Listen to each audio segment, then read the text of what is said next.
মার্কিন president Donald ট্রাম্পের কঠোর অভিবাসী নীতির অংশ হিসেবে অবৈধ ভারতীয় অভিবাসীদের দেশে ফেরত পাঠানো শুরু করেছে যুক্তরাষ্ট্র। এরই মধ্যে 205 জন অবৈধ ভারতীয় অভিবাসীকে বের করে দেওয়া হয়েছে। একাধিক সূত্রের বরাতে ভারতীয় সংবাদ মাধ্যম এনডিটিভি এই তথ্য জানিয়েছে।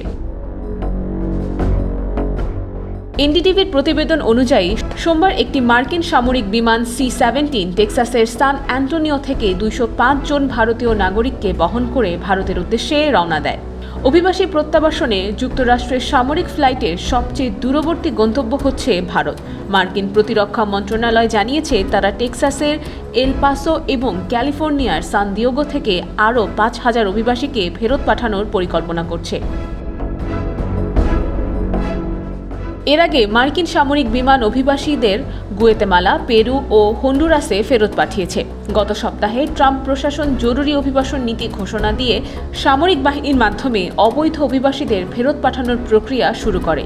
এখন পর্যন্ত 6টি বিমানে লাতিন আমেরিকায় অভিবাসীদের পাঠানো হয়েছে। তবে এর মধ্যে 2টি বিমান কলম্বিয়ায় অবতরণ করতে পারেনি, কারণ কলম্বিয়া মার্কিন সামরিক বিমানের প্রবেশে বাধা দেয় এবং নিজস্ব বিমানে অভিবাসীদের ফিরিয়ে নেয়।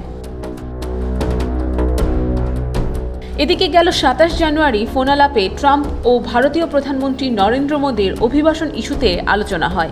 এ প্রসঙ্গে ট্রাম্প বলেন, মোদী এই বিষয়ে সঠিক পদক্ষেপ এবং অবৈধ ভারতীয় অভিবাসীদের ফিরিয়ে নেবেন। ব্লুমবার্গ নিউজের প্রতিবেদনে বলা হয়েছে, ভারত ও যুক্তরাষ্ট্র মিলে প্রায় 18,000 ভারতীয় অভিবাসী চিহ্নিত করেছে, যারা যুক্তরাষ্ট্রে অবৈধভাবে বসবাস করছে। IBTV USA, new York.